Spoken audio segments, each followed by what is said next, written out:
आदि सागर सुधी गुरु हैं तैसी। शुद्धात्म में निरत नित्य हितोपदेशी। वे पाप ग्रीष्म ऋतु में जल हैं सयाने। पूजूं हैं सतत केवल ज्ञान पाने। पूजूं हैं सतत केवल ज्ञान पाने। बोले भगवान महावीर स्वामी की, आचार्य कुंद कुंद स्वामी की, आचार्य गुरु विद्यासागर मुनि महाराज की। आज आचार्य महाराज के 23वें आचार्य दिवस पर उनके जीवन से जो प्रेरणाएं हमें पिछले 23 वर्षों में मिली हैं, 22 वर्षों में, और आगे मिलती रहेंगी, मन है कि आपके साथ कुछ बातें करूं। आचार्यन्ति आचार्यति व इति आचार्य। जो ज्ञान, दर्शन, चारित्र, तप और वीर्य ऐसे 5 आचारों का स्वयं पालन करते हैं और अन्य साधु जनों को, शिष्यों को कराते हैं, वे आचार्य कहलाते हैं। उपनिषद में एक जगह लिखा है, आचार्यो मृत्युर गुरु ब्रह्मा। बहुत मुश्किल अर्थ है। आचार्य को मृत्यु की उपमा दी है और गुरु को ब्रह्मा की उपमा दी है। वजह क्या है? असल में दोनों एक ही है।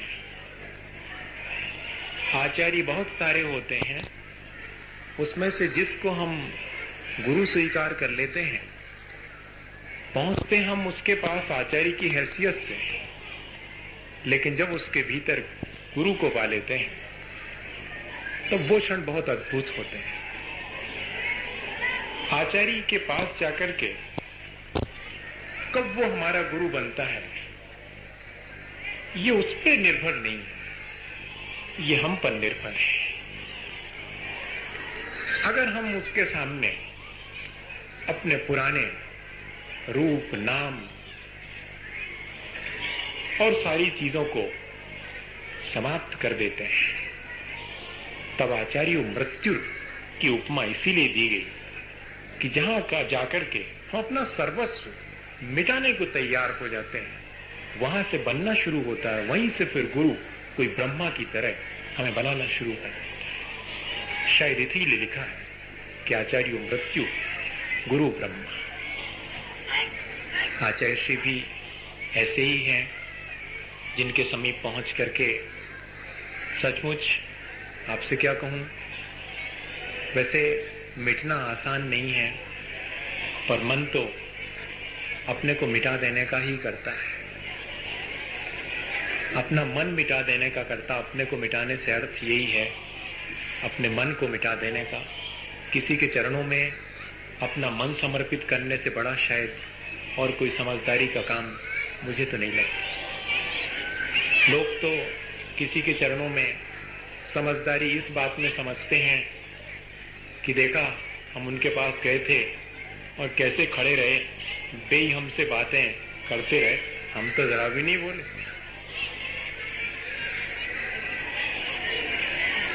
इसमें समझदारी समझते हैं, लेकिन समझदारी तो इसमें है कि जहां जाकर के हम मौन हो जाते हैं और किसी का वरद हस्त हम अपने ऊपर महसूस करते हैं, वो शायद बड़ी से बड़ी समझदारी है। सन 76 में पहली बार जब दर्शन किया था, तब यही एहसास हुआ था और उसके बाद पहली बार मैंने लिखा भी है, कहा भी था आचार्य श्री को कि भगवान के मंदिर में जाकर के लोग कहते जरूर हैं कि कहने को कह देते हैं कि गुरु ब्रह्मा है या कि गुरु गोविंद दो खड़े काके लागू पाऊं। आप कभी एहसास करिएगा, अगर वाकई में गुरु का दर्शन हुआ है तो भगवान की प्रतिमा भी जीवित मालूम पड़ती है, उसके पहले तो पाषाण ही मालूम पड़ती है। पहली बार मुझे लगा था कि भगवान भी ऐसे ही जीवित चलते फिरते रहे होंगे और आज भी हम उनका एहसास अपने जीवन में कर सकते हैं। एक और विशेषता, ये तो सिर्फ दर्शन की विशेषता है, एक और विशेषता प्रबुद्ध होने के साथ शांत होना। व्यक्ति प्रबुद्ध भी हो और शांत भी हो, दो चीजें एक साथ नहीं होती। आज जितना व्यक्ति प्रबुद्ध है उतना ही अशांत है। शांत तो एक सोया हुआ व्यक्ति भी होता है, लेकिन वो प्रबुद्ध नहीं होता। सोया हुआ व्यक्ति कहाँ प्रबुद्ध है, वो कुछ नहीं जानता। लेकिन जानता हुआ व्यक्ति भी अगर शांत हो तो ये एक बहुत बड़ा विशेषण है, और ये विशेषता भी आचार्य श्री के अंदर है। बहुत थोड़े में बहुत सारी बात कर देना और अनुशासन कुछ इस ढंग से करना कि सामने वाले को सिर्फ एहसास हो और कहना ना पड़े। बात कही भी जाए और अनकही रह जाए, बहुत कठिन है ये भाषा, हर आदमी के बस की नहीं है। सन 87 में जब बहुत सारी दीक्षाएं हुई, एलक जी की क्षुल्लक दीक्षा उस समय हुई और माताजी लोगों की दीक्षाएं हुई, मैंने कुल 4 लोगों को आचार्य श्री के साथ देखा है, 4 लोगों को, आचार्य श्री समेत 4 लोग, और फिर बाद में एक साथ देख रहा हूं 46 लोग, एक साथ 46, तो अद्भुत लगता है, अनुभूतियां हैं, बहुत अद्भुत लगता है। और फिर उसके बाद तो जिन लोगों ने देखा है 113 एक साथ जबलपुर में, उनकी अनुभूति भी वो जानते होंगे, इसमें बताने की शायद आवश्यकता है। सब लोग बैठे थे, सुबह सुबह भक्ति हुई, तब आचार्य श्री से मैंने बड़े मन से कहा कि आज हम लोगों के लिए कुछ कहिए। आप ताजुब करेंगे जब इस तरह से कोई कह दे, कितना भी ज्ञानवान क्यों ना हो, 2-5-10 मिनट तो लगेंगे सोचने में और शायद 2-5-10 मिनट बताने में लगेंगे कि शॉर्ट में कोई चीज कहिएगा, लेकिन उनकी अपनी विशेषता, जो जीता है और फिर कहता है ना, तो कहना बहुत आसान होता है। और जो सिर्फ कहने के लिए कहता है तो फिर तो कहना बहुत कठिन होता। कहाँ कहा जाता, सब आ ही नहीं पाता उसमें। तो विद इन ए मूवमेंट, और जैसे कि शायद मेरा इंतजार कर रहे हो कि थोड़ा सा कहें और फिर हम इनको उपदेश दें। बोले 2 बातें कहीं पर स्मृति के कोश में जमा करके रख लेना। जब इतने सारे लोग बैठे हैं और इन सब के बीच, पूरे संघ के बीच जब भी रहो, तब इन सब को अपना मान के रखना। पूरे संघ के बीच रहो तो इन सबको अपना मान के रहना, ताकि सावधानी बनी रहे। अपने के प्रति कोई बुरा व्यवहार कर कैसे सकता है, लेकिन इतना ध्यान रखना कि जब सामायिक में हो तो यह भी मान करके चलना कि यहां कोई किसी का नहीं। दोनों चीजें कह दी। जब हम व्यवहार में उतरते हैं तब हमें व्यवहार की तरह से सारी चीजों को लेना होगा, सब अपने हैं। यह भी अहिंसा की शुरुआत है। और जब हम राग द्वेष और सारे प्रपंच से मुक्त होते हैं, कोई किसी का नहीं है, वो सामायिक की दशा है। दोनों के बीच एक समायोजन बना करके रहना। ऐसी बहुत थोड़े में बहुत सारी बातें आचार्य श्री हमेशा से हम लोगों के लिए उपदेशित करते रहे। मैं संस्मरण सुनाने के मूड में ही हूँ। वैसे उनकी कुछ विशेषताएं भी साथ साथ में अपन प्रेरक प्रसंग की तरह ले लें तो शायद जीवन में कभी काम आएंगी। और क्या है, बैठ लेते हैं अपन, ये फंक्शन नहीं आते तो शायद अपन इन सब बातों को भी नहीं करते। ये ओकेजन जो है वो थोड़ी देर के लिए बैठ करके इन सब बातों को एक बार कर लेने के हैं कि पता नहीं किसको कौन सी बात आगे बढ़ जाए। उड भी जल तेऊ बाऊ, ऐसा करके एक भक्ति लिखी हुई है, उसमें लिखा हुआ है कि हे आचार्य भगवंत, आप पृथ्वी की तरह हैं। क्यों? क्योंकि जैसे वो सब सहन कर लेती है, आप भी सब सहन कर लेते हैं, अच्छा बुरा सब सहन कर लेते हैं। कभी कभी कितनी मुश्किलें खड़ी हो जाती हैं, ये तो आज देखता हूं मैं, उसमें बड़ा आसान लगा करता था, लेकिन जब उन मुश्किलों से गुजरिएगा तब मालूम पड़ता है कि कैसे एक व्यक्ति ऊंचाई पर बैठ करके और सबको कैसे मैनेज करता है और सबको एक साथ लेकर के सबको मोक्ष मार्ग पर लगा करके चलता है। तो पृथ्वी की उपमा दी गई कि वो पृथ्वी की तरह है क्योंकि सहनशील हैं। फिर कहते हैं कि जल की तरह हैं क्योंकि हमेशा स्वच्छ जैसे जल मुस्कुराता हुआ मालूम पड़ता है, ऐसे ही वे हर बाधाओं के बीच भी बहुत प्रसन्नता के साथ गुजरते हुए मालूम पड़ते हैं। वे अग्नि की तरह हैं क्योंकि अपने ही कर्मों के ईंधन को जलाते रहते हैं हमेशा। जैसे अग्नि ईंधन को जलाती है, ऐसे कर्म ईंधन दहना दो, अग्नि वायु असंगा दो, और वे वायु की तरह हैं। 5 भूत तत्वों की उपमा दी गई है। वायु की तरह है, जैसे वायु निस्संग है, कब कहां किस तरफ से गुजर जाएगी कोई आने जाने की तिथि नहीं है, कोई संग साथ भी नहीं है, निस्संग है। और गगन में निरुपलेवा, और आकाश की तरह निरुपलेप है।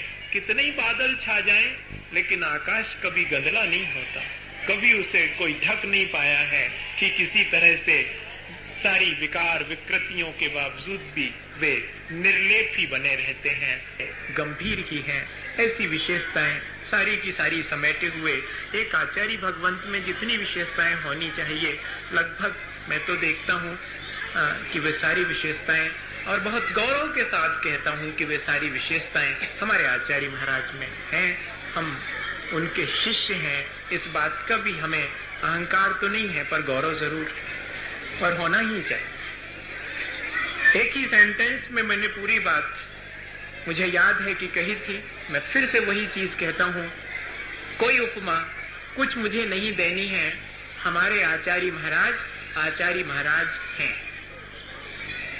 मुझे आगे पीछे इसमें कुछ भी ऐड करने की आवश्यकता नहीं है, ये अपने आप में शायद मुझे लगता है कि पर्याप्त। आचार्य का सबसे बड़ा लक्षण शायद मेरी अपनी दृष्टि में, आचार्य भगवंतों की दृष्टि में, कि अपने शिष्य पर, एक शिष्य को तो अपने गुरु पर विश्वास होता ही है, लेकिन एक आचार्य को अपने शिष्य पर कितना भरोसा होता है, ये भी कोई छोटी मोटी सी चीज नहीं है। सबसे पहले 86 में नैनागिर में पहली बार योग सागर जी महाराज को, जो हमसे बड़े हैं, उनके साथ हमें और मुक्ति सागर जी महाराज को 3 लोगों को संघ से और विहार करने के लिए आज्ञा मिली थी। सबसे पहला संघ जो है विहार के लिए आचार्य श्री के आशीर्वाद से निकला था।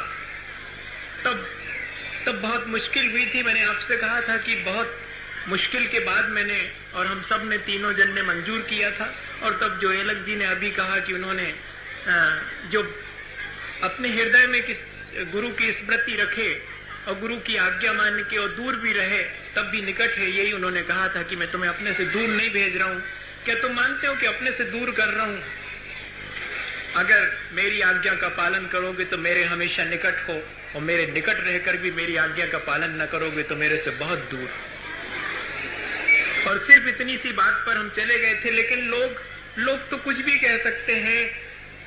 तो मुझे फिर याद आती है वो बात कि जब हम लोग थोड़े से विचलित हो जाया करते थे लोगों के कुछ कहने से, तब एक बार आचार्य श्री ने इसी के अंदर कहा था, जब हम लोग बहुत उदास थे कि कुछ भी लोग कह रहे हैं और हम कहाँ तक इस चीज को सहन करें, तब उन्होंने कहा था कि सुनो, अनंत जैसी चर्या भी कर लोगे तब भी उंगली उठाने वाले और पत्थर फेंकने वाले मिलेंगे, तब क्या तुम अपनी चर्या को छोड़ दोगे?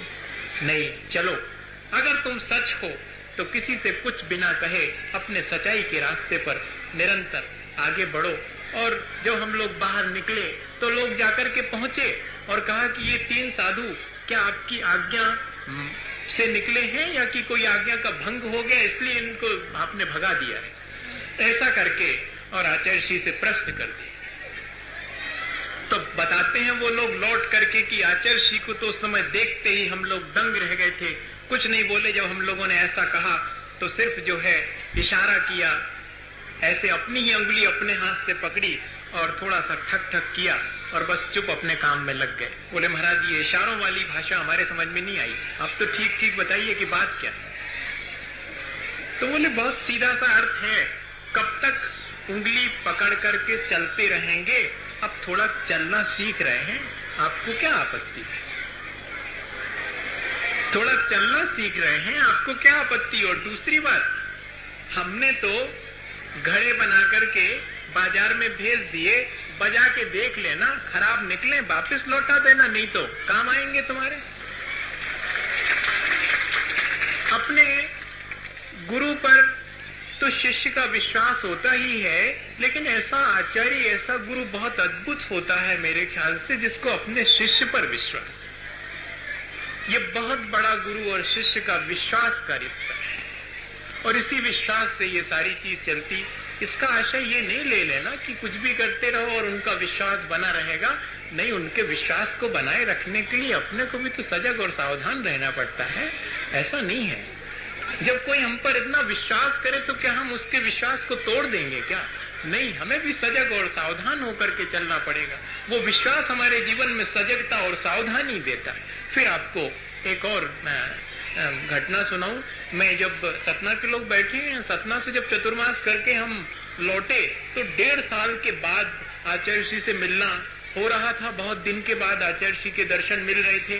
तो 6 किलोमीटर दूर जबलपुर से हम लोग उनको लेने के लिए गए और जब आचार्य श्री मिले तो बहुत उत्साह था, बरसों के बाद मिले। और एक बहुत बड़ी चीज तो उस दिन ये हुई कि सन 80 10 जनवरी को आचार्य श्री के चरणों में समर्पित हुआ था और वो 92 की 10 जनवरी ही थी जबकि आचार्य श्री से मिले। एक 12 वर्ष के बाद वही डेट फिर से आई तो एक बड़ा अद्भुत लगता है। सब चीजें लोगों को भी याद था तो लोगों ने, सबने कहा, संघ के लोगों ने कि महाराज जी 12 वर्ष के बाद ठीक वही दिन आज फिर आपसे 1.5 साल के बाद मिलने का हुआ है। तब आचार्य श्री कुछ नहीं बोले, सिर्फ थोड़ा सा कंधे पर थपथपाया चलते चलते और कहा कि अभी तो रास्ता बहुत लंबा है, अभी बहुत चलना है। और इतने ही नहीं, जब इसके बाद तुरंत मैंने कहा कि सब आपकी कृपा से हो रहा है, सब आपकी कृपा से ही चल रहे हैं, हम सब पर आपकी कृपा बनी रहे। बोले मेरी क्या, आचार्य ज्ञान सागर जी की हम सब पर कृपा है, भगवान महावीर की परंपरा को ऐसे ही आगे बढ़ाना। जो अपनी प्रशंसा को भी अपने गुरु की प्रशंसा में कन्वर्ट कर दे, वो हमें क्या उपदेश देता है? यही उपदेश देता है कि हमेशा अपने से बड़ों की कृपा को ध्यान में रखना, उनको कभी अधिकार नहीं मानना। जब छोटे लोग बड़ों की कृपा को अपना अधिकार मान लेते हैं तो वहीं से उनका पतन होना शुरू हो जाता है। कृपा को कृपा ही मान करके चलें तो शायद हमारे लिए रास्ता बहुत आसान हो जाता। और एक चीज और आपको सुनाऊं और फिर कभी बैठेंगे और फिर बात करेंगे आचार्य श्री के बारे में। आचार्य श्री के बारे में जितना भी आप चाहें, मैं तो अपनी पूरी जिंदगी दे सकता हूं आपके लिए। आप क्या चाहते हैं? शायद इसके अलावा मेरे पास देने के लिए है भी नहीं कुछ, और बाकी छोटी मोटी चीजें हैं। पूरा जीवन भी अगर, बस एक ही चीज तो है, मेरी एक कमजोरी है, कमजोरी कह लीजिए या कि मेरी कहना चाहिए मेरे अपने जीवन की कोई निधि है, मेरे से उनके नाम पर जो करवाना चाहें करवा दीजिएगा। जब किसी की नहीं बनती है, जब कोई चीज मुश्किल में आती है, मैं कोई चीज नहीं मानता हूँ, आचार्य श्री ने ऐसा कहा, आचार्य श्री ने कहा, तब तो फिर ठीक। 2 और 2 5 भी कहा तो भी ठीक, 2 और 2 5 अपने को कहा उन्होंने तो फिर ठीक। मैं वो चीज सुनाऊं कि कैसे उनने हमें, हमारे जीवन को किस तरह से और आगे बढ़ने में और अपनी दूरदर्शिता, अपनी संवेदनीयता और अपनी अनुशासन प्रियता, ये सारी चीजें एक साथ होना बहुत कठिन है। अनुशासन के साथ में संवेदनीयता होना और दूरदर्शिता होना ये बहुत रेयर केसेस में होता। कोई भी अनुशासित कर सकता बंदूक की नोक पर, लेकिन प्यार से और आगे तक का हित सोच करके बहुत मुश्किल होता है ऐसा अनुशासन कर पाना। वो उनके पास है, वो मैंने फील किया है। हम लोग को टड़ा के गजरथ में भेजने के लिए आचार्य श्री ने मन बनाया, क्योंकि टड़ा में बहुत बढ़िया भगवान की मनोज्ञ प्रतिमा लेकर के आए थे और बड़ा मन था उनका कि आचार्य श्री पहुंचे। आचार्य श्री का पहुंचना संभव नहीं था, पनागर की बात है। और हम लोग मंडी वामोरा से चतुर्मास करके और लौटे ही लौटे थे। 4-8 दिन हम आचार्य श्री के पास रह पाए थे और उनने फौरन जो है अब किसको भेजें, तो बुलाया कि वहां चले जाओ टड़ा। मैं कुछ नहीं बोला, सिर्फ निवेदन ही किया कि आपके सानिध्य में 8 ही दिन रह पाया। समझ गए वो, धीरे से कहा कि करना तो है ही और किससे कहें, चले जाओ चले जाओ। मैंने कहा आप ऐसा एक बार कहिए भर तो क्या, मुझे 8 दिन 15 दिन आपके साथ ही हूं। मैंने मन बना लिया और हम सब लोग चलने को तैयार हो गए। 3 बातें कहीं कि 3 बातें अपने साथ रख लो, काम आएंगी। कहां से दूर तक की बात देख ली होगी, मैं तो सिर्फ इतना ही जानता हूं, उसको आज भी याद करता हूं। 3 बातें याद रखना। पहली ये कि कभी भी मंच पर बैठो तो ये मत सोचना कि बहुत बड़ा विद्वान हूं, जब 2, 4, 10 हजार लोग बैठेंगे तब बोलूंगा। नहीं, करुणावश 4 लोग भी अगर निवेदन करें तो उन्हें धर्म की 4 बातें सुनाना। हमने कहा ठीक, आपकी जैसी आज्ञा। और सुनो, वहां पर जाओगे तो बहुत सारे और संघों के भी साधु आएंगे, जहां पर चर्या आगम के अनुकूल लगे अपनी तरफ से आगे बढ़ के प्रणाम कर लेना। वहां जाएंगे तो बहुत सारे और संघ मिलेंगे, उन सब की चर्या अगर आगम के अनुरूप हो तो अपनी तरफ से छोटे बड़े का भेदभाव न रख करके प्रणाम कर लें। दूसरी बात। और तीसरी बात सुनो, दीक्षाएं होंगी वहां पर, भगवान की दीक्षा की बात आएगी। सो भगवान की दीक्षा अपन क्या दे सकते हैं, भगवान तो स्वयं दीक्षित होते, इसलिए कहना नहीं कि मैं दीक्षा दूंगा, जिसको देना हो देने देना। क्योंकि बहुत सारे और भी संघ आएंगे, तुमसे बड़े बड़े लोग आएंगे वहां पर। सब आने वाले थे, धर्म सागर जी के संघ से आने वाले थे, वर्धमान सागर जी के संघ से आने वाले थे। मैं रिप्रेजेंट कर रहा था आचार्य श्री के संघ की तरफ से। तो चले। और पहली बात कि छोटे छोटे से गांव थे और आहार के बाद आ जाते थे लोग, थोड़ा महाराज को सुनाओ। तो फौरन याद आ गया कि बात तो ठीक है, 4 लोग भी हैं, तब भी मुझे तो करुणावश 4 बातें सुनानी। सो बैठ जाते थे, वहीं सुना देते थे। ना कोई बहुत बड़ी सभा हुई, ना कोई बहुत सारे लोग, और गाड़ी आगे बढ़ गई। नहीं तो मन में आने में देर नहीं लगती कि वाह, मैं तो जो है जब 100, 200, 5,000 आदमी होंगे तब जरा बोलूंगा, ऐसा छोटा मोटा थोड़ी हूं कोई। ऐसा आ सकता था, लेकिन उस समय तुरंत ध्यान आ गया कि नहीं, आचार्य श्री ने कहा था करुणावश, पंडिताई बताने के लिए मंच पे नहीं बैठे, करुणावश धर्म के मार्ग बताने के लिए, अगर अब तुम्हें आता है तो बता देना। तो वो एक काम हो गया। और जब पहुंचे तो 3 साधुओं से 2 धर्म सागर जी महाराज के, आचार्य महाराज के संगीत के थे, एक वर्धमान सागर जी थे। अब मैंने ये पता नहीं किया कि, पता भी किया तो मालूम पड़ गया कि दीक्षा में ये ध्यान रखें कि जो दीक्षा में 1 मिनट भी आगे पीछे है तो बड़े और ये छोटे का हिसाब चलता है। बहुत मामला सीधा सीधा नहीं है। दीक्षा हो रही है 3 लोगों की और यहां से शुरू की है तो ये बड़े हो गए, ये 2nd नंबर की, ये 3rd नंबर की, जबकि एक दिन में एक साथ 3 दीक्षाएं हुई हैं। उसमें जिसको पहले संस्कारित किया वो बड़ा, वो सारी क्रियाएं बड़े के मुताबिक करेगा, बाकी लोग उसको प्रणाम पहले करेंगे फिर वो प्रणाम करेंगे। ये डिसिप्लिन, इतना डिसिप्लिन। तो दीक्षा में वो हमसे छोटे होंगे।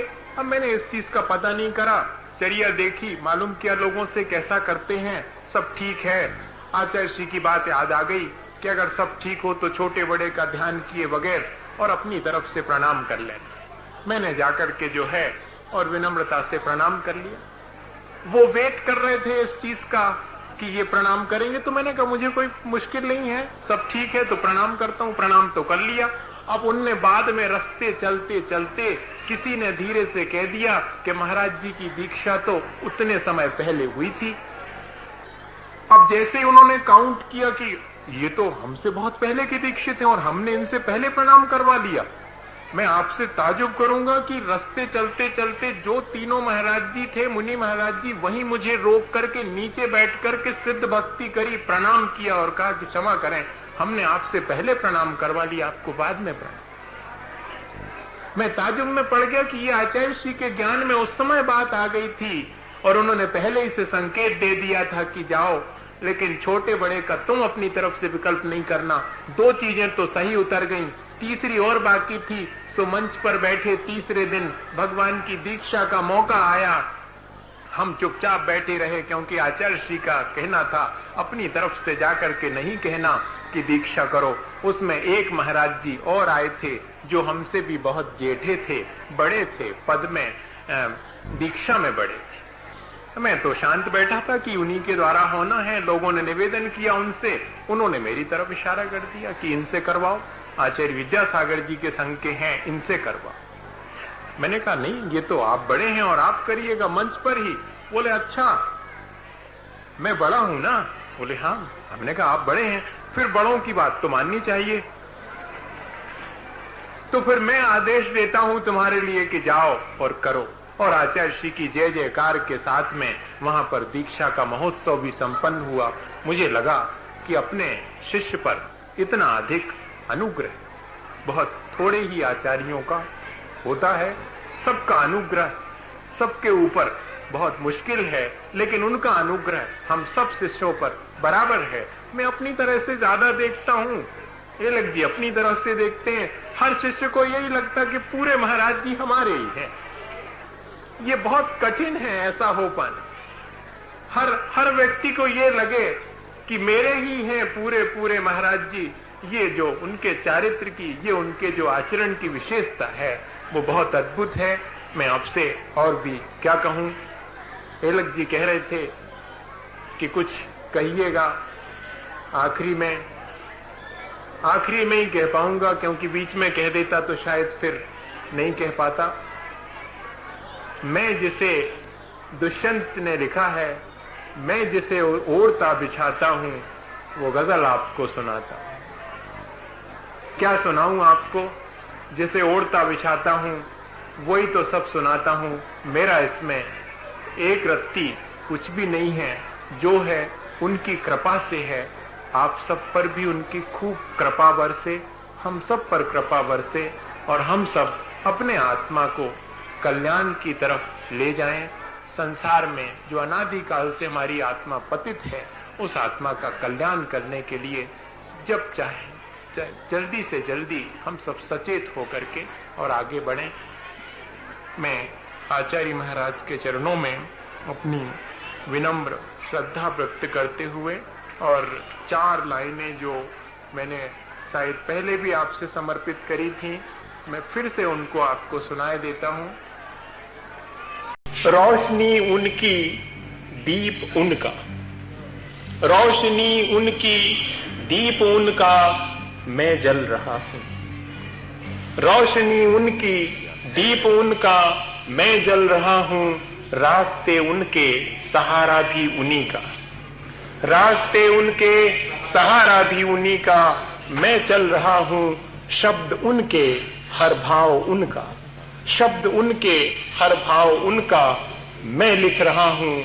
प्राण उनके, हर समर्पित सांस उनकी, मैं जी रहा हूं। प्राण उनके, हर समर्पित सांस उनकी, मैं जी रहा हूं। दीप उनका, रोशनी उनकी, मैं जल रहा हूं।